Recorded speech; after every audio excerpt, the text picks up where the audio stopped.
El secuestro y traslado de Ismael El Mayo Zambada a los Estados Unidos puso en evidencia los presuntos nexos entre el gobernador de Sinaloa, Rubén Rocha Moya, y el crimen organizado. Ese 25 de julio de 2024 marcó el punto de quiebre en su administración.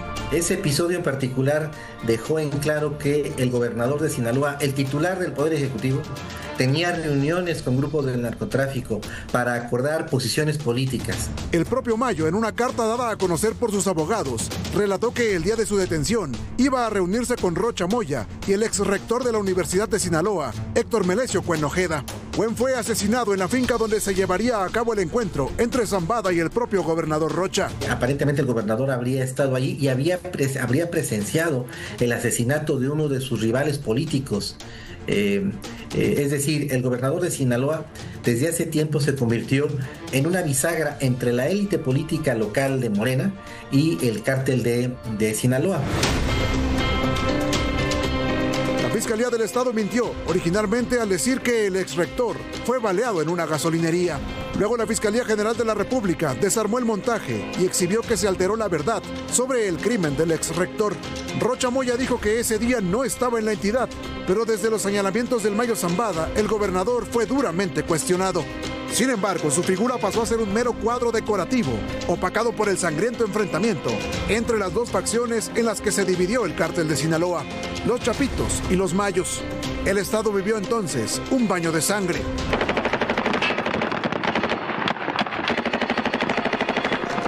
La acusación de los Estados Unidos sostiene que ese cártel que sembró el terror en Sinaloa apoyó y operó para que Rocha ganara la gubernatura en 2021. Ricardo Torres, Azteca Noticias. Los Chapitos. Bueno, pues así andan las cosas y lo que falta, porque parece apenas la punta del iceberg. Lo hemos platicado a lo largo de la tarde contigo, querido Jorge Fernández Menéndez. Buenas noches otra vez. Muy buenas, ¿no? Ya nos digo las buenas noches, las buenas tardes, los buenos días. Mario Zamora, diputado federal, ex candidato al gobierno de Sinaloa. Ya además te ha mencionado bastante en las mesas que te han antecedido, que hemos tenido a lo largo de esta tarde-noche. ¿Cómo estás? Muy buenas noches. Muchas gracias, Martín, por esta oportunidad. Bien agradecido. Y al final, pues el tiempo va poniendo las cosas en su lugar. Así, les va dando, en este caso, la razón a ustedes que alzaron la voz, que denunciaron. Nos lo decía hace unos minutos Alejandro Moreno Cárdenas, el presidente nacional de tu partido, el PRI. Carlos Mota, Carlos, hola, ¿cómo estás? ¿Qué tal, Mario? Buenas noches. Muy buenas noches. ¿Quién es Rubén Rocha Moya? Tú lo conoces muy bien. Tú competiste contra Rubén Rocha. Dos veces. Dos veces. En el 18 por el Senado y en el 21 por la gobernatura. Que bueno, hoy podemos decir con la voz completa, pues así como que haber competido con él, no. Y te digo algo con toda la voz completa. Si yo fuera gobernador, nada de esto estaría pasando. Y nos duele, y me duele como sinaloense, que se hable de Sinaloa de esto. En lugar de hablar de nuestra gente, que es valiente, que es decente, somos grandes anfitriones, somos alegres, de nuestra gastronomía, de nuestras playas, estar hablando de esto da pena y duele mucho. A ti te levantaron a todos tus operadores electorales el día de la elección. Mira, las elecciones son los domingos.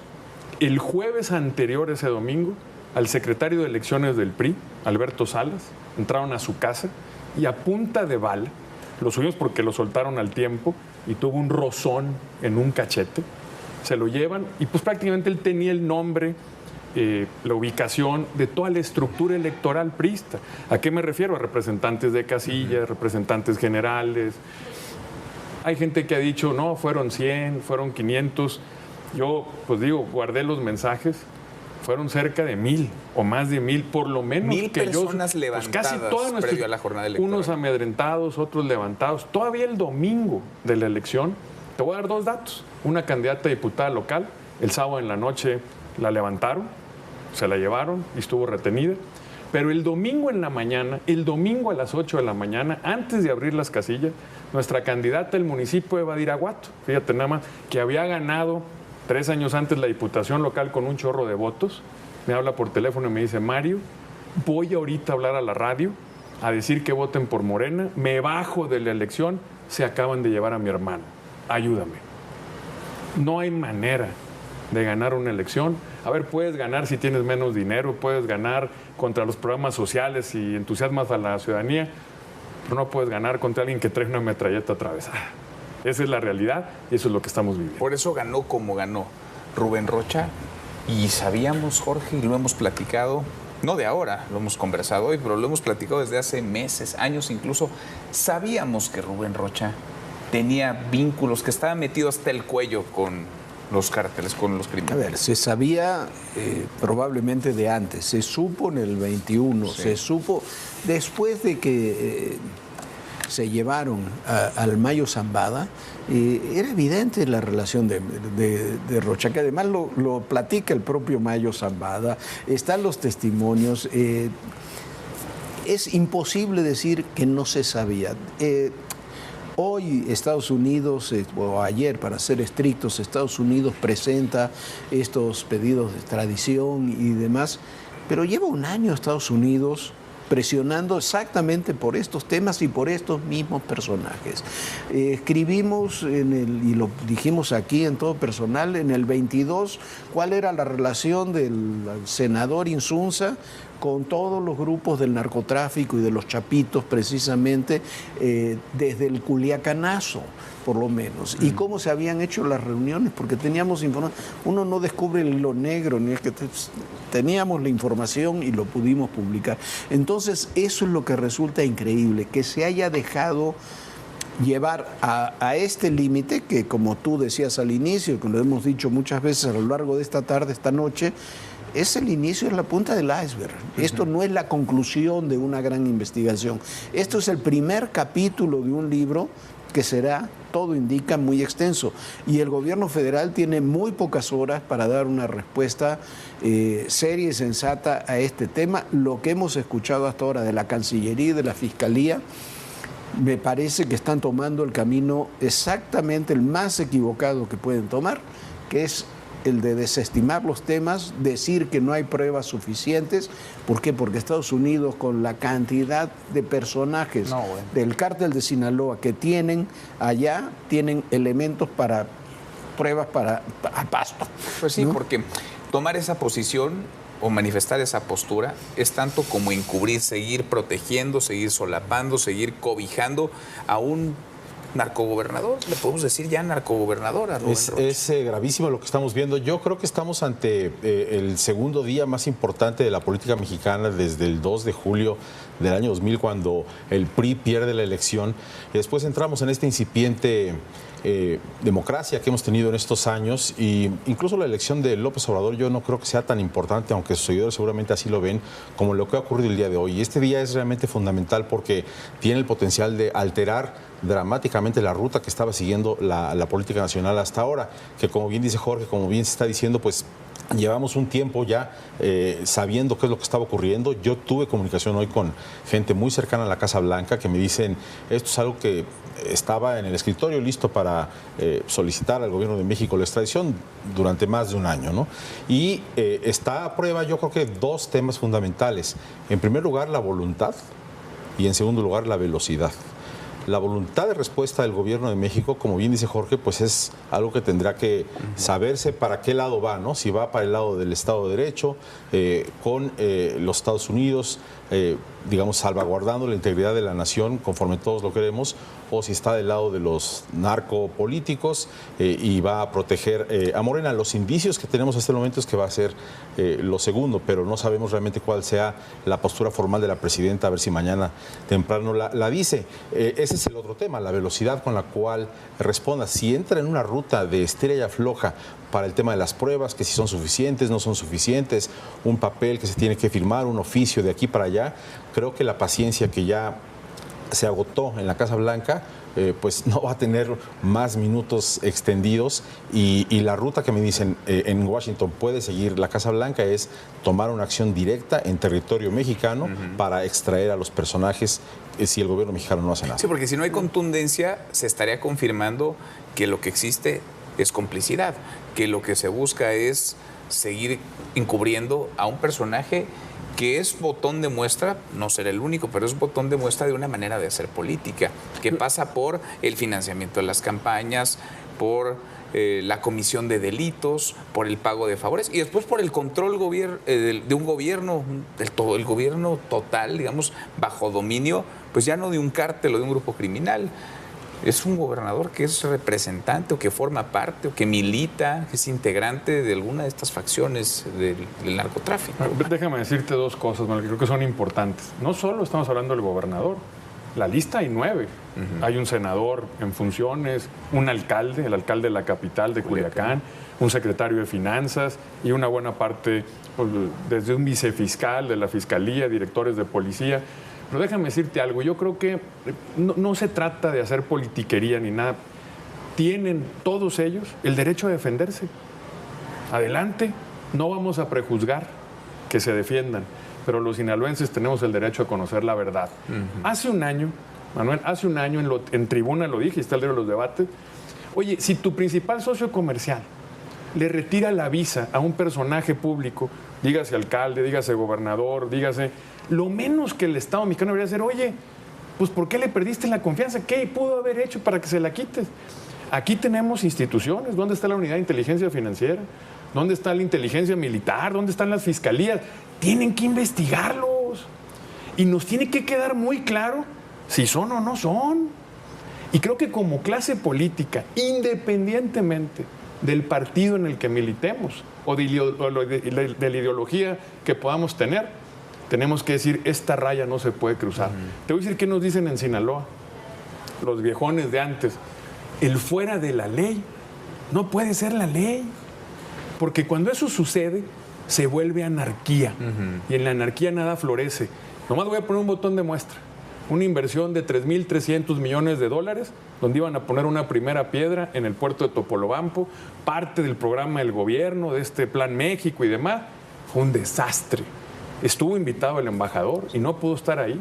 Y fue un desastre. Eso es anarquía. Ahí nada florece. Cuidado con eso. Pues no, y tienes además, a ver, es muy desafortunado que la Fiscalía diga hoy, vamos a comenzar a investigar a ver si hay pruebas. Hombre, las denuncias están desde el 21, después están desde la carta. ¿Cómo que vamos a empezar a investigar? El Mayo Zambada. La propia Fiscalía de Gers Manero reconoció que ahí habían matado a Héctor Melesio Cuen. Y demás, el montaje de la Fiscalía local. El montaje de la Fiscalía local y la Fiscalía no de Gers Manero y hasta ahora la de Ernestina no hicieron absolutamente nada. Ahora van a comenzar a investigar. Un tema que platicábamos también hace unas horas. Supongamos que pide licencia a Rubén Rocha. ¿Quién va a gobernar? ¿A quién vas a poner? ¿Por qué? Porque lo que está denunciado, hay que insistir en eso, y es lo que lo hace completamente inédito, no es un gobernador. Está denunciado un gobernador y toda la estructura política y de seguridad y de justicia del Estado.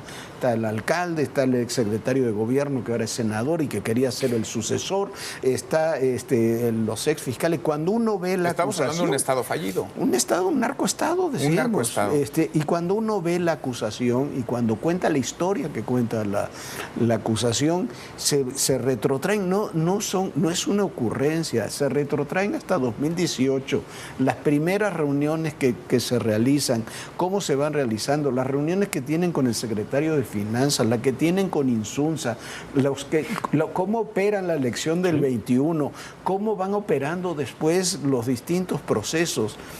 Hay denuncias de todo tipo y tienen los testimonios de los personajes centrales. Dice que son Ovidio, los Chapitos y el Mayo Zambada. Y yo diría, para beneficio de la audiencia, que es muy importante, pues nosotros quizá aquí cuantas personas hemos leído esta acusación que fue pública el día de hoy, son 34 páginas, está en español, pero cualquiera la puede leer. Y ahí se documenta paso a paso lo que, como bien está diciendo Jorge, ocurrió en 2018, 2019, 2020, quiénes fueron, cuánto dinero, recibían ahí algunas fotos sobre lo que parece ser hasta como una nómina, ¿no? La narconómina de los Chapitos. De cómo se llama la persona, cuánto recibía mensualmente en dólares, quiénes son, en qué momento se reunieron.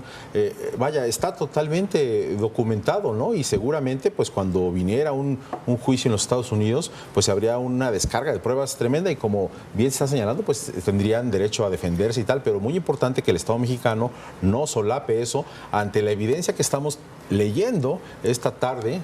Es algo que está documentado. De una acusación que ya pasó por un gran jurado. Además, porque hay que recordar eso. Esta acusación pasó por un gran jurado para ver si había elementos suficientes para presentar la acusación. Y no hay que olvidar, tienes prácticamente 100 narcotraficantes mexicanos en Estados Unidos que te ayudan a armar o que te permiten judicializar este tipo de señalamientos y de acusaciones, darle soporte. Ahora, yo me niego a pensar que esto se termine en Rubén Rocha, porque si fuera Rubén Rocha y ya, no veríamos el nivel de encubrimiento que vemos de la dirigencia morena, de los gobernadores que salen prestos a publicar un desplegado, de legisladores, diputados, senadores, que siguen metiendo las manos al fuego por Rubén Rocha. Esto es más grande, Mario. No, definitivo. A ver, ¿qué requiere Sinaloa ante la sospecha? Confianza. También es la gran oportunidad para este gobierno. Oye, estamos en la renegociación o en la revisión, como le quieras llamar, del Tratado de Libre Comercio, donde la economía mexicana prácticamente sustenta su viabilidad. Y este tipo de cosas nos van a hacer que perdamos todo eso. Oye, atrás de eso hay familias, hay empleos, hay oportunidades. Yo tengo 2 nietas, una de 2 años, una de 2 meses. No se lo merecen. Culiacán, no lo digo yo, la capital, 1 millón de habitantes. Una encuesta de INEGI dice: 9 de cada 10 ciudadanos en Culiacán dicen vivir con miedo. Nadie se merece eso. Esta es la gran oportunidad de cortar de raíz y tope donde tope. El asunto es que pesa más, Tope ¿no? donde tope. Si realmente pesa más eso, el beneficio de los mexicanos, la relación bilateral Nada con debe nuestro pesar principal más que socio nuestro país. comercial. Hoy en el Congreso dijeron no, que aquí somos patriotas, que un soldado en cada hijo te dio. Es momento de mostrarlo con hechos, no con propaganda. Yo creo lo ni que con tú dices, rollo, pero ¿qué con pesa hechos. más para el gobierno? ¿Qué va a pesar más para la 4T, para Morena? ¿Va a pesar más esto que tú dices o va a pesar más la complicidad, el encubrimiento? Porque ¿qué le sabe Rocha o qué le saben ellos? Bueno, el propio Rocha dijo que ni siquiera estaba primero en las encuestas de Morena, que llega como candidato a gobernador porque lo puso López Obrador, sí, y que tiene toda la confianza, y López Obrador se cansó de decirlo. Yo creo que el gobierno se encuentra, la administración, la presidenta Sheinbaum se encuentra desde hace ya algunas semanas en un conflicto que tiene que resolver. La narrativa de la soberanía mal entendida, que es esto de que no podemos hacer nada contra nuestro movimiento, que todo esto va a afectar al país, o la narrativa de la lucha contra la corrupción, que es lo que le permite tener gobernabilidad y futuro al país. Si se opta por el primer discurso, que es proteger, el gobierno se va a tornar inviable. No tenemos condiciones como para entrar en un enfrentamiento directo con Estados Unidos. Veamos Venezuela, hombre, simplemente. No hay que inventar, nadie inventa el hilo negro en esto. Entonces, no hay condiciones para eso. La única opción, la opción real y la mejor para el país, es decir, vamos a luchar contra la corrupción. ¿Y los corruptos? Y los corruptos. Y no será Rubén Rocha Rubén Rocha el último, es lo mismo que decíamos apenas ayer con el caso Farías. Es un eslabón importantísimo, sí, pero es el eslabón del que jalas toda la cadena. Pero vamos y a la cadena hasta ver hasta dónde llega. La ruta en este momento no es para nada la correcta. Los indicios que tenemos esta tarde claro, es que esto va por mal camino. Viene una pérdida de confianza, no nada más pérdida de paciencia, viene una pérdida de confianza por parte de la Casa Blanca al gobierno de México, con la altísima posibilidad, un riesgo enorme de que haya un tipo de extracción como de película, como bueno, no ya ni de película, ¿no? Porque lo vimos ya en Venezuela. Entonces, ese como sí es lo vimos con Mayo Zambada, que sí, también fue una extracción, no nos engañemos. No, eso está ahí. Ahora, la que más molestó, por cierto, sí, digamos, la escena, el evento que más molestó a Andrés Manuel López Obrador en todo su sexenio. Estábamos en una etapa en donde había narcotraficantes y se veía ahí la colaboración de Omar García Harfuch y directamente confianza con la Casa Blanca. Luego estaba la parte financiera, que la Casa Blanca y el gobierno de Estados Unidos directamente pueden cerrarle la llave a los financieros del tema narco, pero estaba esta parte pendiente y eso es lo que está cambiando la historia, ¿no? La parte de narcopolíticos en donde la paciencia se agotó y entramos en otra ruta. Oye, a ver, yo me acuerdo que las propias instituciones del gobierno mexicano, y ya ni hablar de las electorales que han sido tripuladas, que están cooptadas por el oficialismo, pero desecharon el financiamiento ilegal durante la campaña de Sinaloa. Ahí hay complicidad también, porque validaron esto que ahora Estados Unidos está señalando, que es la compra del voto, la manipulación electoral, el financiamiento ilícito. para hacerse del poder, para llegar a la gubernatura. Mira, hay una red tan grande que por eso es complicado pensar que algo va a suceder en México. Tiene que pasar más allá de nuestro país. Déjame hacerte 2 comentarios y creo que, y es muy importante lo que señalan aquí todos, y el tema del financiamiento, pues es fácil que uno se vaya con esa idea, pero no. Fíjate lo que pasó en el municipio de Chihuahua. Alex, que es diputado de Chihuahua, es el presidente del PRI, me dice, fíjate, Mario, en ese municipio no pudimos poner candidato. El de Morelos, ¿no? El de Morelos en Chihuahua. De Morelos, Chihuahua, donde estaba el narcolaboratorio. Donde estaba el narcolaboratorio. En el 21 hubo un candidato de Morena. Oye, había muchos priistas y había panistas, pero no, pues nadie quiere. Te insisto, ¿cómo te metes? ¿Qué pasa? Gana el 21, gana el 24, tremendo narcolaboratorio. Se hacen dueños del territorio y operan a sus anchas, porque hay una comunidad total. Ya no hay una diferenciación entre gobierno y crimen. Son lo mismo, son parte de lo mismo. Eso no puede continuar. Y déjame decirte algo, y yo por eso reconozco mucho a ADN 40 y a TV Azteca. Perdón, pero así como los sinaloenses, los mexicanos, somos mucho más incluso que este gobierno. Es un buen momento para levantar antenas, para unirnos y para cambiar el rumbo. No es posible continuar así.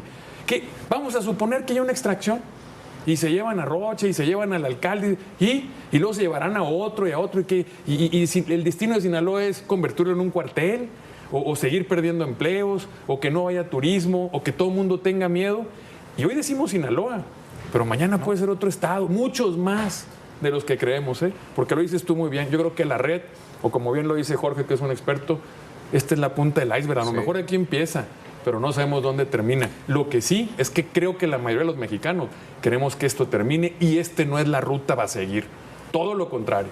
Hay que cambiar de rumbo y todavía lo podemos hacer. Y tiene que haber consecuencias, porque nos hemos acostumbrado y tristemente hemos normalizado que no pasa nada, que vemos los abusos, que vemos la corrupción, que vemos las mentiras, la hipocresía, y no hay consecuencias. Pero no pasa nada. Este puede ser un caso ejemplar en ese sentido. No, ahí sí. Sí, el tipo de cambio reaccionó, y si las cosas van peor, va a reaccionar. La inversión que no llega, lo decía el embajador mismo, no llega la inversión porque no hay condiciones. Y hay 2 tipos de responsabilidades que se deben asumir. Una, la legal, la jurídica, que pasa por todos estos andariveles que estamos platicando. Después está la responsabilidad política. Tiene que haber responsabilidades políticas. Yo no sé si el expresidente López Obrador se benefició del narcotráfico, ¿no? Pues tengo mi opinión, pero bueno, no lo dejemos ahí, no lo sé. Pero sí tiene responsabilidad política. Todo apunta que sí, pero sí tiene responsabilidad política. Él puso a Rocha, él sostuvo a Rocha, él fue a saludar a la mamá del Chapo, él hizo liberar a Ovidio cuando fue el culiacanazo. O sea, son demasiados. 6 viajes a Badiraguato, una comunidad de menos de 3,000 habitantes. Falta que diga que no se enteró. Demasiada información, falta demasiados que diga que datos, no supo nada, claro, como demasiados con el huachicol datos y otras cosas. que no puedes obviar. Ahí hay una responsabilidad política directa. No se puede obviar ni se puede esconder. A ver, pero cuando eres presidente de la República, las responsabilidades políticas son responsabilidades legales también. Porque tú tienes responsabilidad política sobre un gobierno que encabezas, que diriges. Y lo que pasa o no pasa, ahí hay responsabilidades administrativas, hay responsabilidades jurídicas, legales, porque la política, desde luego, ya habrá el juicio de la historia, pero hay responsabilidades sobre el personaje, sobre la toma de decisión, sobre la negligencia, sobre la corrupción, sobre los vínculos y los nexos de quienes, porque si no, resulta que Andrés Manuel López Obrador no vio nada y no supo nada. Y responsabilidades sobre las cuales no se puede abstraer a lo que le toque la hoy presidenta de México. Sí. Pues a ver dónde topa esto. Déjame acabar con algo, porque para mí es un gran día y hay que tener esperanza. La justicia llega, a veces se tarda. Decía mi abuela, el que toma chocolate, que pague lo que debe. Veremos a ver dónde topa. Carlos, gracias. Mario, gracias, muchas gracias. Gracias, Jorge. Gracias. Hasta mañana y gracias por acompañarnos a lo largo de esta cobertura. Pásela muy bien.